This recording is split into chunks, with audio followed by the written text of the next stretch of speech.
সবাইকে নতুন বছরের অনেক অনেক শুভেচ্ছা। নতুন বছরের শুরুটাই শুরু হলো অনেক সুন্দর একটা ওয়েদার দিয়ে।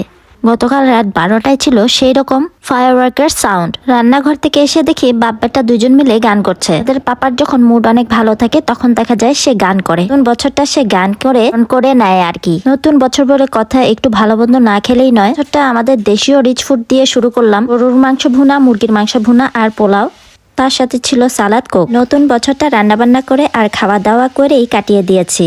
টেবিলে নতুন বছরের খাবারগুলো সার্ভ করে নিয়েছি, তার সাথে হালকা একটু ডেকোরেট। নতুন বছরের দিনগুলোতে দেখা যায় স্যুপ, বিপে স্টেক, চিকেন তান্দুরি কিংবা ফ্রাই টাইপের করে থাকি। তবে এই বছর বাঙালিয়ানা রান্নাবান্না করলাম, আমাদের আর বাচ্চাদেরও ভীষণ পছন্দের। এভাবেই কাটিয়ে দিলাম আমাদের নতুন বছরের দিনটা।